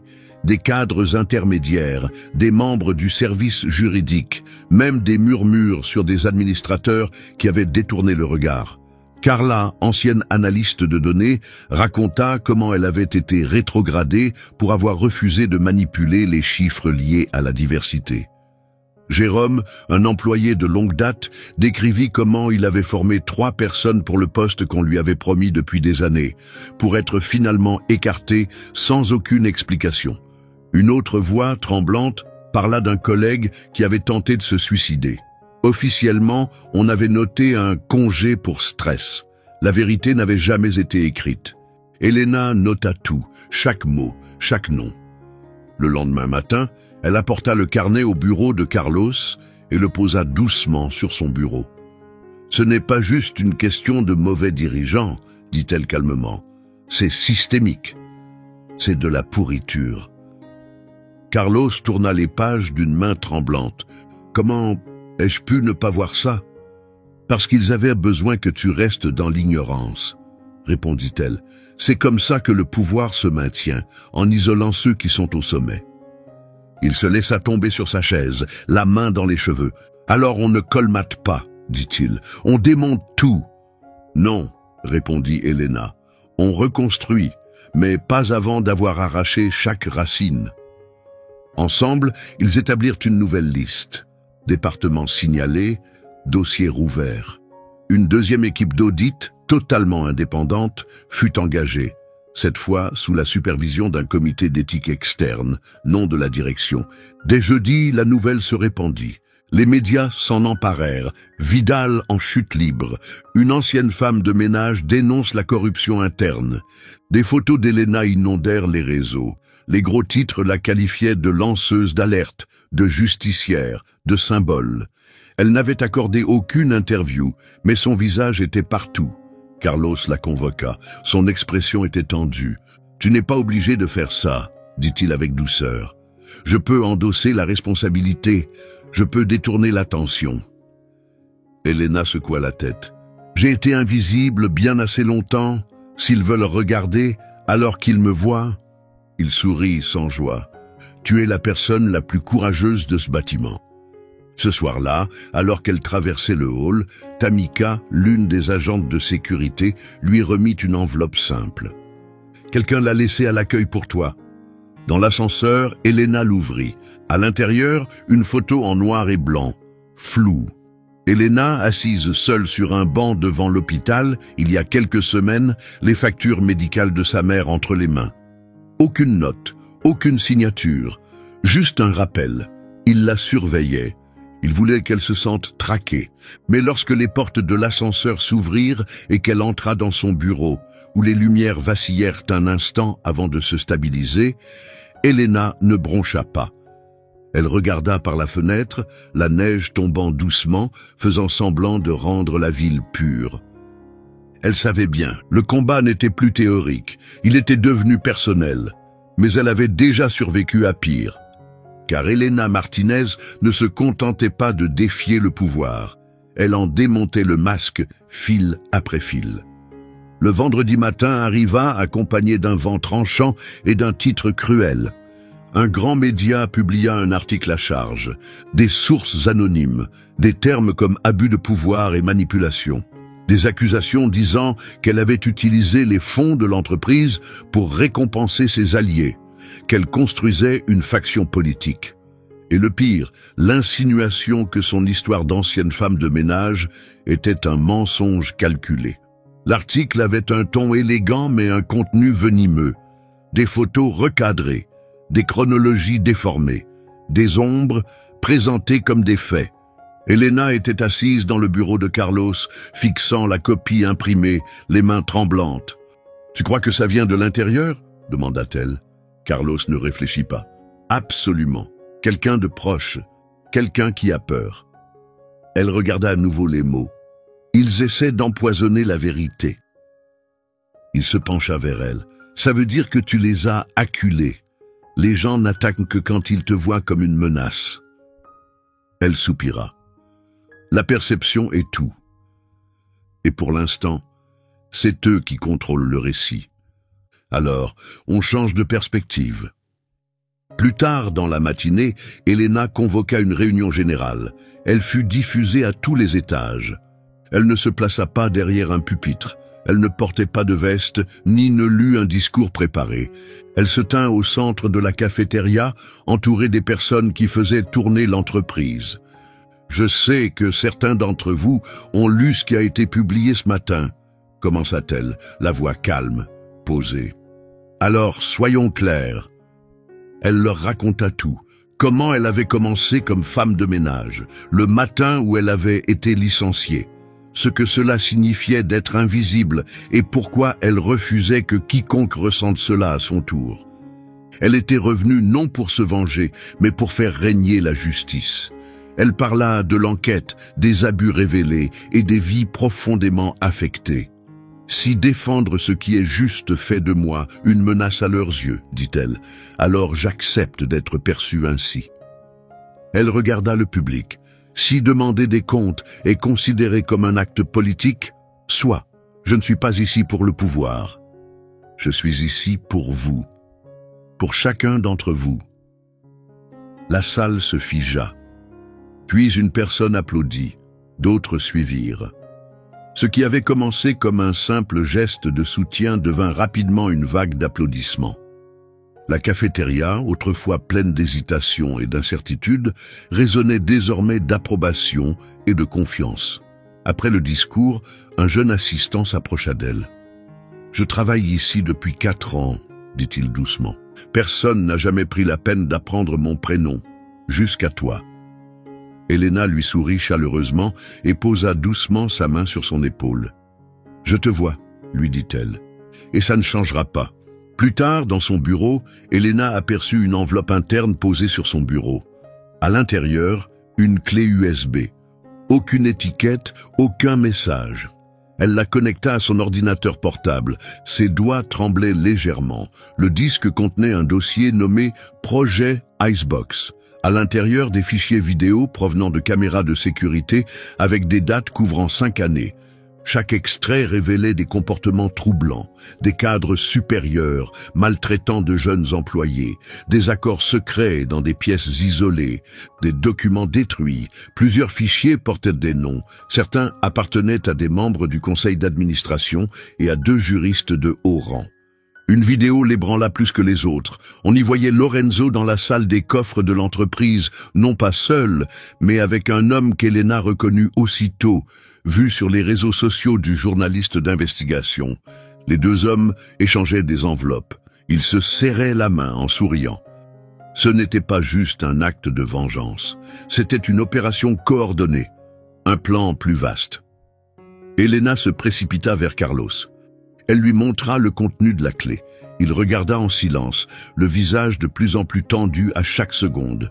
« Il faut révéler ça, dit-elle. « On le fera, répondit-il. Mais il faut agir intelligemment. Si on agit trop vite, ils détruiront ce qu'on n'a pas encore découvert. Je ne suis pas sûr qu'on ait encore l'avantage. » Il la regarda attentivement. « Alors il nous faut quelqu'un pour rétablir l'équilibre. » Ce même après-midi, Elena contacta Renata Castro, une avocate renommée des droits civiques et spécialiste de l'éthique. Renata était célèbre pour avoir affronté de grandes entreprises accusées d'abus systémiques. Elle était intrépide, extrêmement compétente et surtout impossible à intimider. Elles convinrent d'un rendez-vous ce soir-là dans un café tranquille de la ville. « J'ai entendu parler de vous », dit Renata en sirotant son café. « Vous avez secoué Chita. »« Je ne voulais pas créer un scandale, » répondit Elena. « Mais maintenant que je suis au cœur de la tempête, je ne reculerai pas. » Elena exposa tout, les documents, les vidéos, même les messages menaçants qu'elle avait reçus. Renata écouta attentivement, sans l'interrompre une seule fois. Son expression devint plus grave au fil des révélations. « Vous savez ce que ça signifie, » dit finalement Renata. « Ce n'est pas juste quelques personnes corrompues. Cela pourrait faire tomber tout un système. »« Je suis prête, » répondit Elena. Renata acquiesça fermement. « Alors, je suis avec vous. » Dans les jours qui suivirent, Renata rassembla une équipe de juristes. Il ne s'agissait pas encore de préparer un procès. La priorité, c'était la protection. Elena fut enregistrée comme lanceuse d'alerte. Des témoins furent contactés discrètement. Des rapports officiels furent transmis aux autorités du travail. Ils avancèrent prudemment, étape par étape, mais le temps jouait contre eux. Le mercredi, quand Elena arriva au travail, son badge ne fonctionnait plus. Le garde de sécurité à l'accueil semblait gêné mais sincère. « On m'a dit que votre accès avait été révoqué », expliqua-t-il. « Ils disent que c'est temporaire. » Elena ne paniqua pas. Elle appela immédiatement Carlos, déjà présent à l'entrée de l'immeuble. « Ce n'était pas ma décision, » dit-il, la mâchoire serrée. « Le conseil s'est réuni en secret hier soir. Je n'ai même pas été informé. Ils veulent me pousser dehors, et ils essaient d'effacer votre trace avant la publication du rapport d'audit. » Ce soir-là, Carlos organisa une conférence de presse. Il se tint derrière le pupitre de l'entreprise, avec Elena à ses côtés, face à une salle remplie de journalistes et d'éclairs de flash. « Nous sommes attaqués, déclara-t-il, pas par nos concurrents, mais de l'intérieur même de nos murs. Certains membres de cette organisation ont tout fait pour maintenir une culture du silence. » Mais cette façon de faire touchait à sa fin. Carlos passa le micro à Elena. « J'étais femme de ménage, commença-t-elle.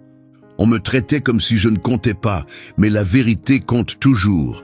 Et peu importe les obstacles qu'on place sur son chemin, elle trouve toujours une faille pour passer. » Le lendemain, son badge refonctionnait. Quelqu'un au sein du conseil avait visiblement reculé, mais Elena ne célébrait pas. Elle savait que le plus dur ne faisait que commencer. Ce combat n'était plus seulement une question de règlement ou d'image publique. Il touchait quelque chose de plus profond, l'âme même de l'entreprise. Et plus elle se rapprochait du cœur de tout cela, plus elle sentait le froid s'installer. Car derrière chaque hall brillant, derrière chaque photo encadrée d'un dirigeant souriant et chaque slogan imprimé sur du papier glacé, une vérité enfouie attendait d'être révélée. Et Elena Martinez était prête à creuser. Le premier manteau de neige de décembre recouvrait la ville d'une couche blanche, douce et silencieuse. Mais à l'intérieur de Vidal Enterprises, il n'y avait aucune paix. Le bâtiment entier vibrait d'inquiétude. Les rumeurs n'étaient plus des chuchotements, elles devenaient plus fortes, plus audacieuses. Les employés n'étaient plus les seuls à parler. Les investisseurs, les clients, même les journalistes commençaient à sentir que quelque chose s'effondrait. Elena avançait dans les couloirs d'un pas assuré, même si son esprit tournait à toute vitesse. Grâce à l'équipe juridique de Renata, Elena bénéficiait d'une certaine protection. Mais elle savait que le temps lui était compté. La clé USB leur avait fourni des preuves puissantes, mais incomplètes. Il manquait encore des éléments. Quelqu'un, dans l'ombre, tirait toujours les ficelles. Puis elle reçut un message via sa ligne sécurisée. Il disait simplement « Salle des archives, L-Ouest, 20h45, viens seul. » Pas de nom, pas d'expéditeur, pas de possibilité de répondre. Elle montra le message à Carlos. « Ça peut être dangereux, » la prévint-il. « Ou bien c'est l'indice final dont on a besoin, » répondit-elle. Il hésita, réfléchit, puis acquiesça lentement. « Envoie-moi un message quand tu y seras, et ne reste pas plus de 10 minutes. » Ce soir-là, le bâtiment se vida comme d'habitude. Les lumières s'éteignirent, section par section. Le personnel de nettoyage commença son travail silencieux. Elena prit un chemin plus long pour rejoindre l'aile ouest, évitant les caméras de surveillance et ne croisant que des gardes qu'elle connaissait. La salle des archives était presque plongée dans l'obscurité, éclairée seulement par une ampoule suspendue qui clignotait faiblement, comme si elle avait peur de ce qu'elle risquait de révéler. Des rangées d'armoires de dossiers l'entouraient, comme des murs silencieux. Au début, il semblait que la pièce était vide, puis une voix sortit de l'ombre. « Tu es plus courageuse que je ne le pensais. » Elena s'avança vers le son, le cœur calme, mais en alerte. Un homme fit un pas dans la lumière, la cinquantaine, les tempes grisonnantes, des yeux perçants qui semblaient avoir vu une vie entière de secrets. Elle le reconnut immédiatement. Gianluca Delgado, ancien vice-président des opérations.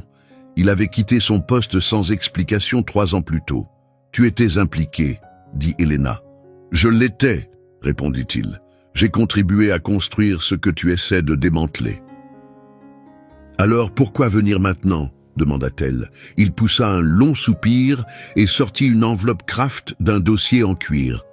Il s'apprête à effacer l'audit, avant même qu'il ne soit rendu officiel.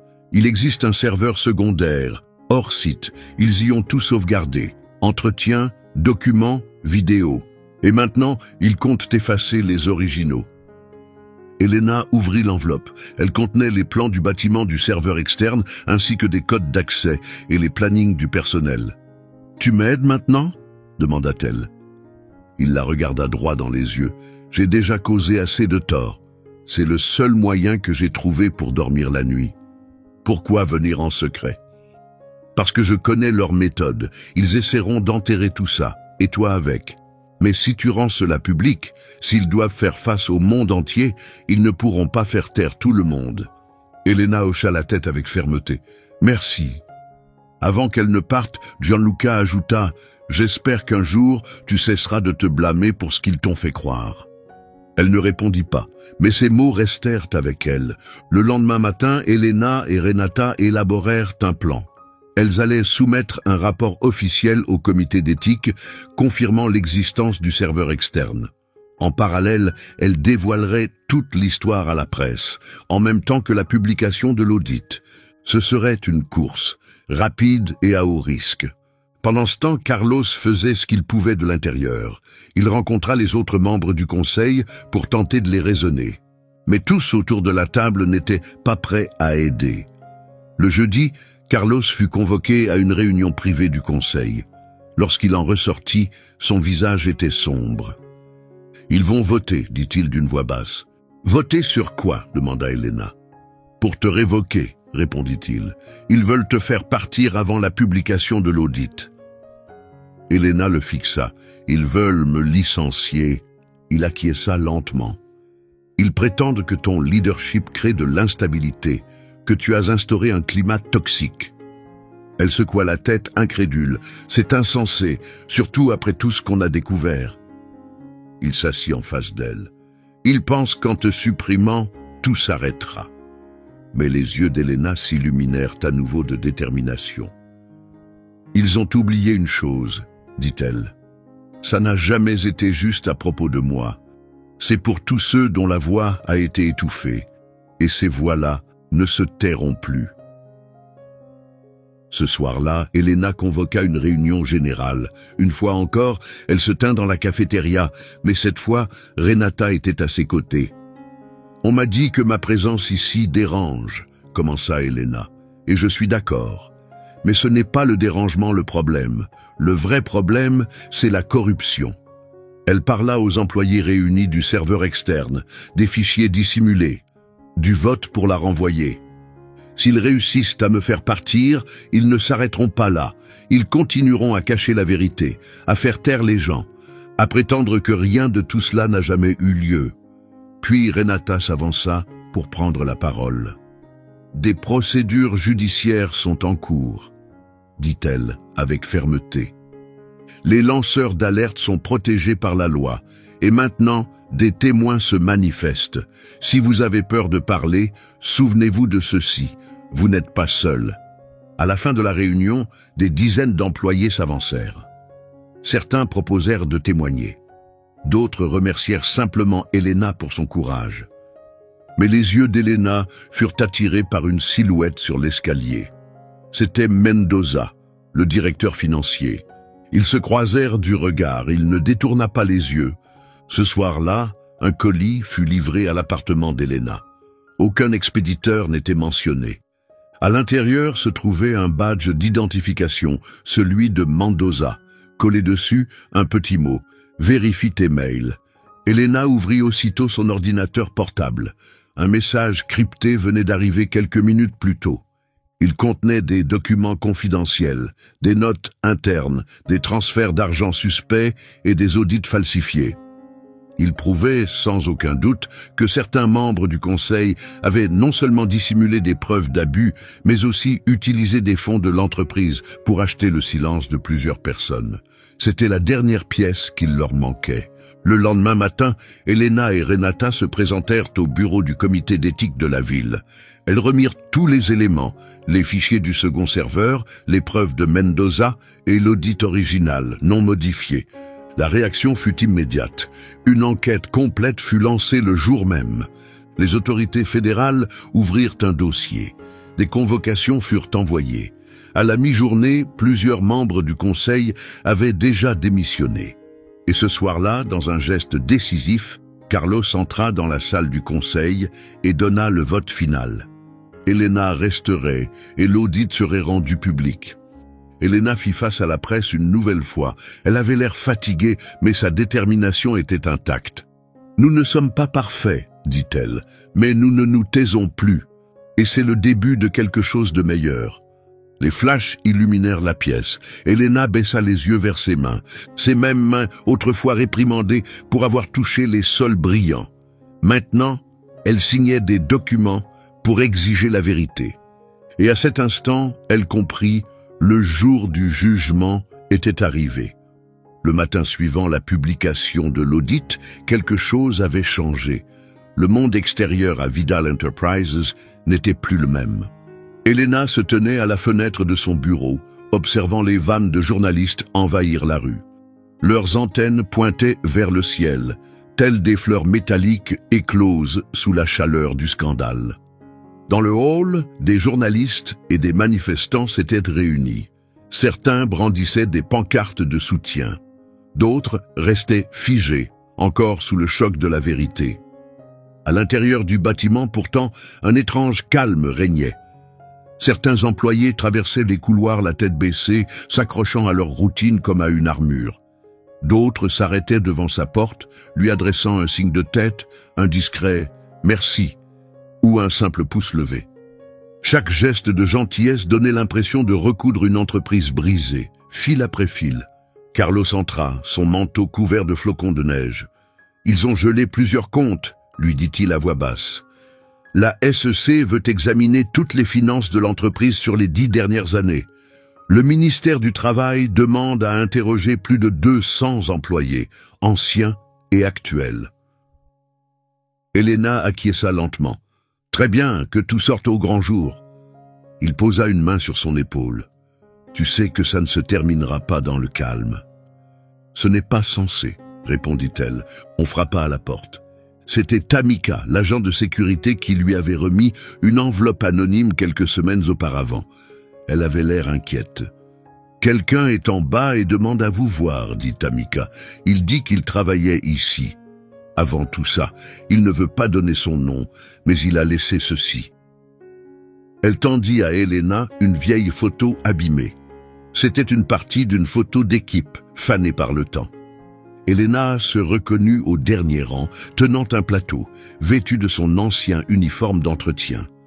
À côté d'elle se trouvait un homme qu'elle n'avait pas vu depuis des années. Monsieur Booker, c'est lui qui l'avait formé à ses débuts. Il avait été le premier à la mettre en garde contre Lorenzo.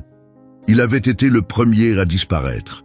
Elena se précipita vers le hall d'entrée, et là, il était plus âgé, appuyé sur une canne, les cheveux striés de gris, mais les yeux toujours vifs et attentifs. Il se tenait près de l'entrée, hésitant, dans une veste usée et une écharpe élimée, comme un homme entre deux mondes. « Monsieur Booker ?» demanda Elena doucement. Il se retourna vers elle. Longtemps, il la fixa sans un mot. Puis il sourit. « Je ne pensais pas que tu te souviendrais de moi. » Elle ne l'avait jamais oublié. Ils trouvèrent un coin tranquille près du café, à l'abri des regards curieux et loin des souvenirs menaçant de surgir à tout moment. « J'ai vu les infos, » dit-il. « J'ai entendu ce qui se passait. J'ai senti que c'était le moment de revenir. » Les yeux d'Elena se remplirent de larmes.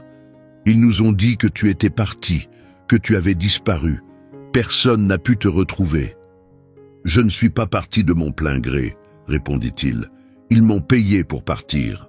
Ils m'ont menacé. J'avais une fille à la fac, une maison à payer.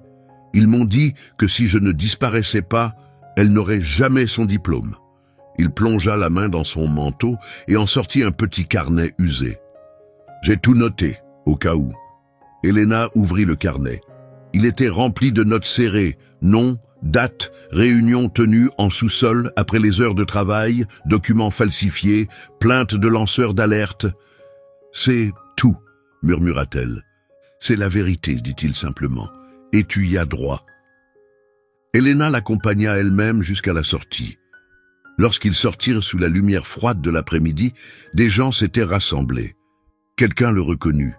« C'est Booker, dit un homme à haute voix. Il s'occupait des services généraux. » La foule applaudit. Booker rougit, surpris par cette réaction. « Je ne pensais pas repasser un jour par ces portes, » murmura-t-il. « Tu viens de nous aider à achever ce qu'on avait tous commencé, » répondit Elena. Plus tard dans la journée, Elena organisa une réunion avec l'équipe de conformité. Elle posa le carnet de Booker sur la table.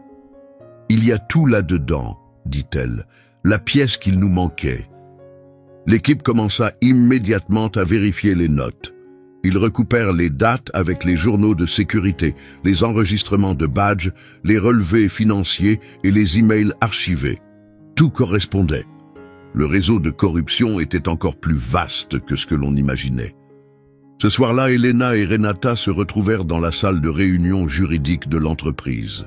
« Nous préparons des poursuites pénales », expliqua Renata. « Plusieurs cadres, 2 membres du conseil et un collaborateur externe. » Les yeux d'Elena s'écarquillèrent. « Un externe ?»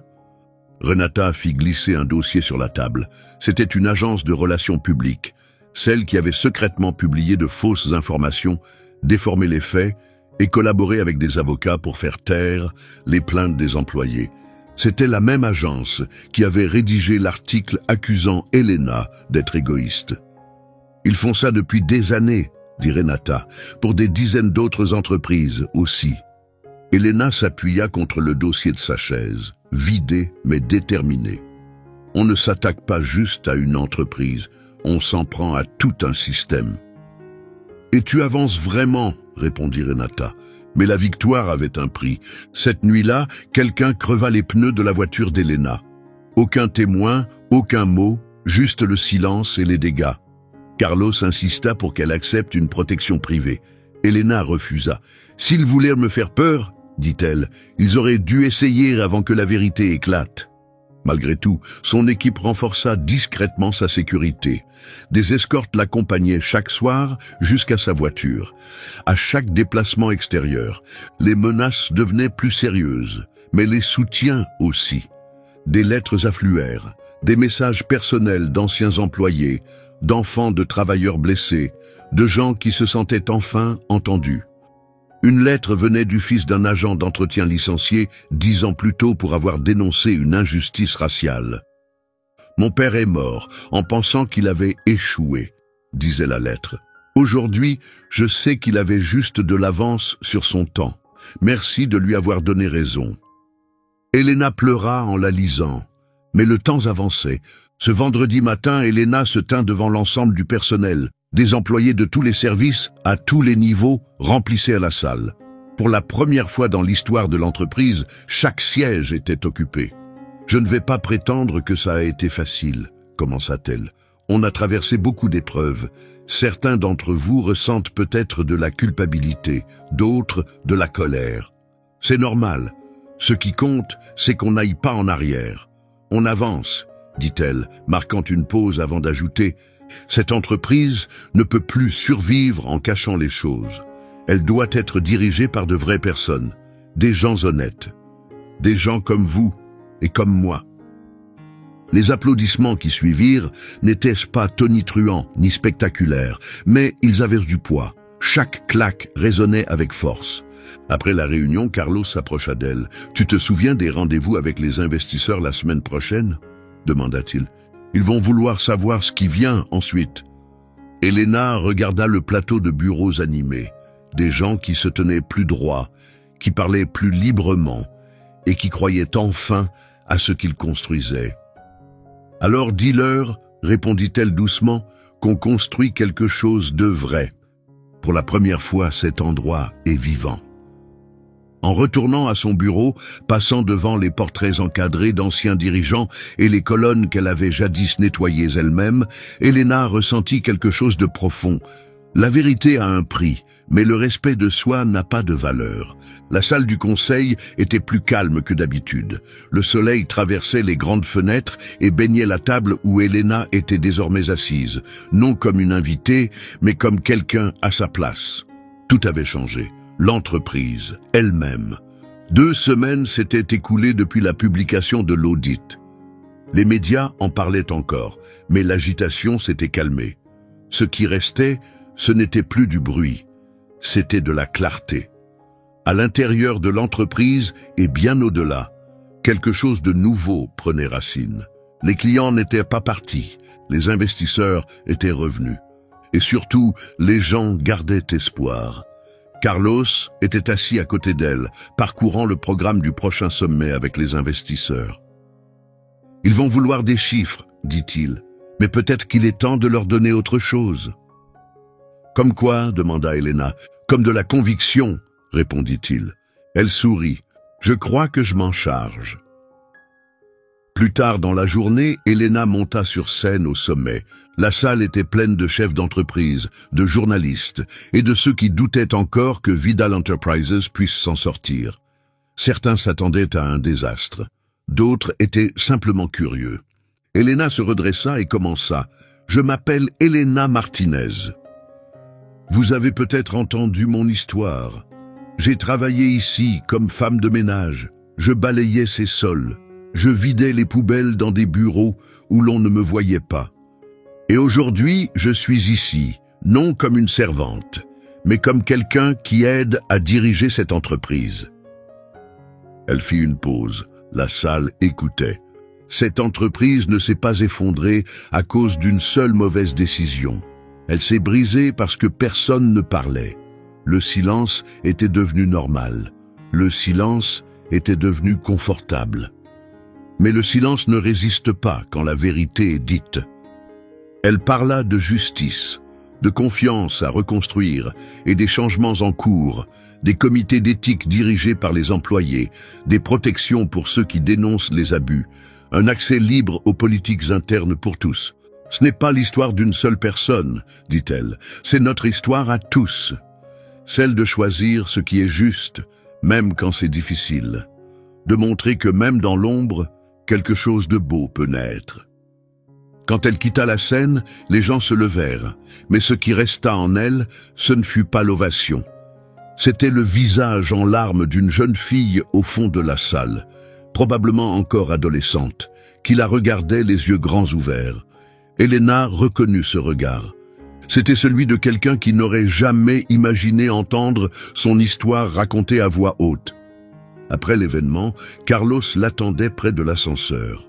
« Il va te falloir un plus grand bureau », plaisanta-t-il. « Celui que j'aime va très bien », répondit-elle. « C'est là que le vrai changement commence. » Cet après-midi-là, Elena retourna à son étage habituel, pas au niveau exécutif, mais au 4e, là où se trouvaient les ressources humaines et les programmes de soutien.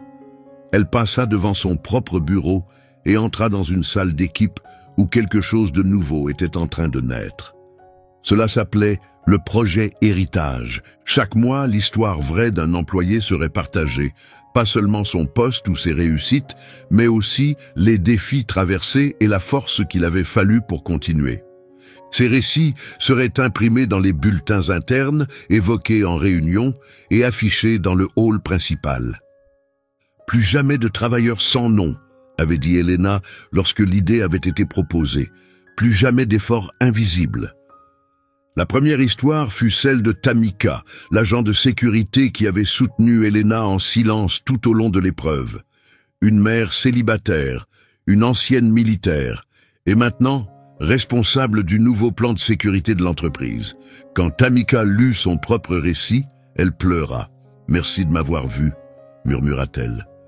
Ce soir-là, Elena rentra chez elle et trouva sa mère assise à la table de la cuisine, sirotant un thé devant la télévision. « Tu es repassée aux infos », dit sa mère avec un sourire. « Tu as l'air différente, plus grande. » Elena rit. « C'est juste les chaussures. »« Non », répondit sa mère doucement. « C'est le poids que tu as enfin laissé derrière toi. » Elles restèrent là, silencieuses, partageant ce moment sans dire un mot. Le lendemain matin, une lettre arriva sur le bureau d'Elena. Manuscrite, sans adresse d'expéditeur. Chère mademoiselle Martinez, j'ai travaillé chez Vidal autrefois. Je suis parti parce que je ne supportais plus le silence. Pendant des années, j'ai cru que personne ne comprendrait ce qu'on avait vécu. Et puis je vous ai vu, j'ai entendu votre voix. Et j'ai su enfin, nous n'étions pas seuls. Merci d'avoir donné à notre vérité un endroit où exister.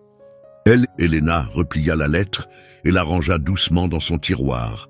Elle ne savait pas qui était elle, mais elle sentit leurs mots en elle, car cette histoire n'avait jamais été uniquement la sienne. Elle appartenait à tous. Peut-être ne saurait-elle jamais qui avait envoyé cette lettre, mais elle comprenait ce qu'elle signifiait.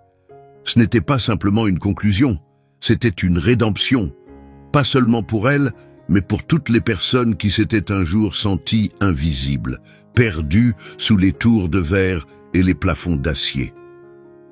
Quand le printemps arriva, Elena participa au lancement d'un nouveau programme de bourse dédié aux anciens employés qui avaient souffert en silence. Le nom était simple, Grâce, un discret clin d'œil à celle qu'elle avait été et à tous ceux qui lui ressemblaient. Lors de la cérémonie, elle se tenait aux côtés de Carlos, Tamika, Booker et Eva, chacun d'eux un pilier qui l'avait soutenu quand la pression était à son comble. « Ce n'est pas la fin de l'histoire, » dit Elena. « C'est le début de quelque chose de nouveau.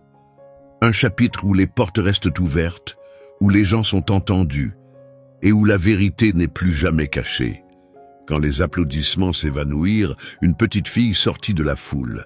Elle s'approcha lentement, tendant une petite fleur. « C'est pour vous, » dit-elle doucement. « Ma maman dit que vous êtes très courageuse. » Elena s'agenouilla, prit délicatement la fleur et sourit. « Dis à ta maman qu'elle est courageuse aussi. » Alors que les gens commençaient à partir, Elena resta un instant, laissant le soleil lui réchauffer le visage. Elle repensa à tout ce qu'il avait fallu pour en arriver là, pas parce qu'elle s'était battue seule, mais parce qu'elle avait choisi de rester quand partir aurait été plus facile. Vidal Enterprises avait autrefois été un lieu construit pour garder le silence, une forteresse muette. Aujourd'hui, il résonnait de voix qu'on ne ferait plus taire. Et Elena Martinez, elle n'était pas seulement celle qui avait tenu bon, elle était devenue bien plus un symbole. Un rappel au monde que la vérité ne reste pas cachée et qu'elle ne chuchote pas. Elle résonne, forte et claire,